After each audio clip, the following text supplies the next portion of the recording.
Hey y'all, so it's been a while since I've made a video about like how I do my shot, and since I've been doing subcutaneous for like almost a year now, I thought I would just make an updated like shot day video with my current routine. I have old stuff on here of my old like intramuscular routine. I've literally been keeping all of my shot day stuff in this little blue thing for like basically the entire time I've been on T, so 7 years. Top shelf, I just keep all of my swabs and my testosterone boxes. The second one, I keep all of my needles and syringes.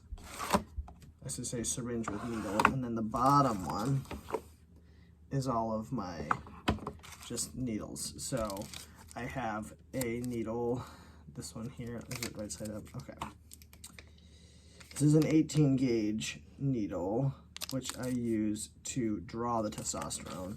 And then I get 1 ml syringes that have, where does it say the length? I think it's, oh yeah, 25 gauge needle. So like very small. And this is only 5/8 of an inch. Like you can see, it's very, very short. When I was doing intramuscular, it was like 1.5 inches long needle. That was a 22 gauge. So the smaller the number, the bigger the gauge of the needle. So this is a fresh, oh no, this is not a fresh vial. This is my last dose of this month. So normally when I get a new vial, I pop the top off, but in this case, I just re-wipe down the top. Technically this says single use only, but I've been doing it this way for 7 years without an issue because my dose is like literally half of it, and my insurance doesn't even let me fill it more than once a month anyway as it is. So I've always been doing it this way. This is how I was taught to do it in the first place. So first thing, wipe off the vial. While that is sitting there drying, I will open up my syringe and just pop the needle off so I can put on the draw needle. I put that on, and then I pull back an amount of air to my dose. My dose is 0.4 right now, and then I will pump that amount of air into the vial. Testosterone is very thick, so that kind of helps break it down a little bit. Again, this is how I was taught. And I slowly pull back on the needle to fill the vial. It's a little bit harder when I'm doing like the second dose from the same vial because there's just not as much testosterone to pull from.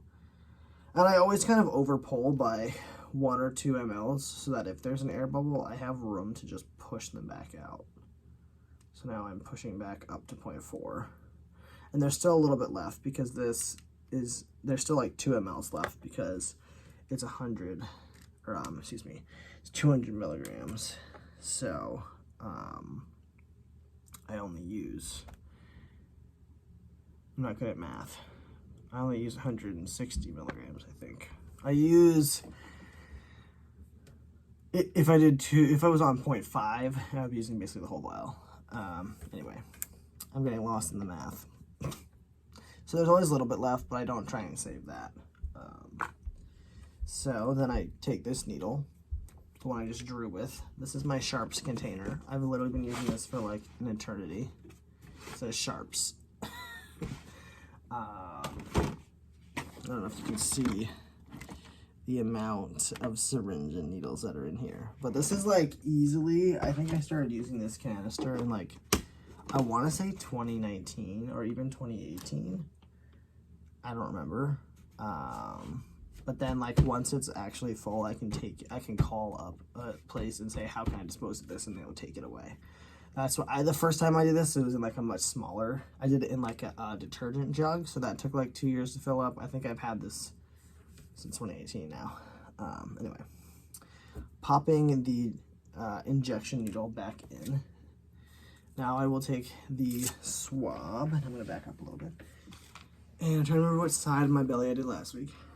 I think that I did, I don't know, It's not essential that I don't like double dip, but I do try and go back and forth between the two.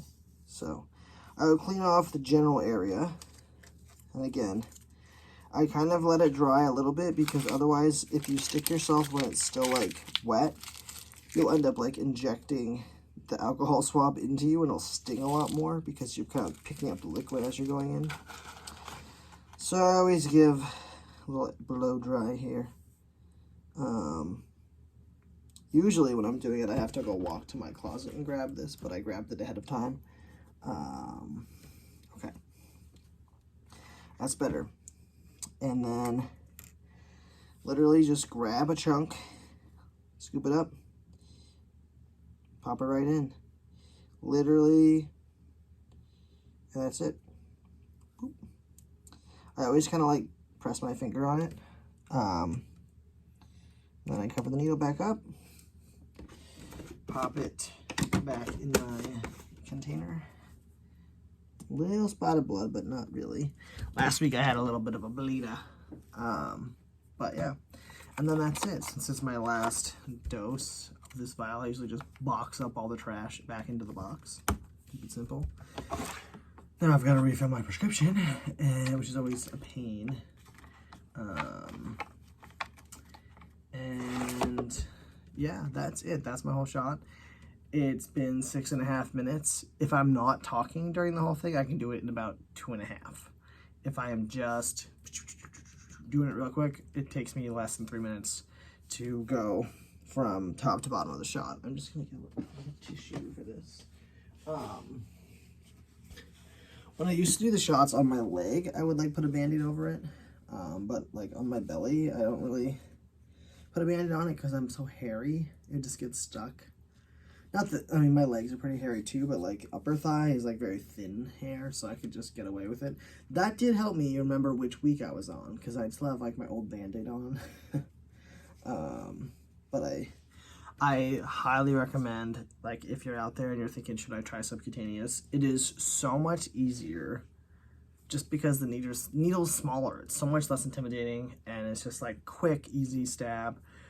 When I was doing intramuscular, I'd always like tense, and then like if your muscles tense, it hurts more, and I had a whole lot of anxiety about the intramuscular needle, and I wish I switched so much sooner.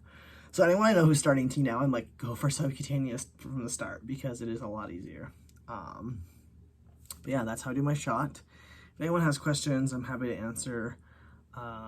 And like, feel free to share this as a resource. Again, this is how I was taught to do it 7 years ago. So like everyone learns a little bit differently, like check for the air bubbles and blah, blah, all this. Everyone learns it slightly differently. This is what works for me and what I've been doing for the last 7 years. And yeah, so thanks for watching and hope you guys are having a good week. Talk to you next time.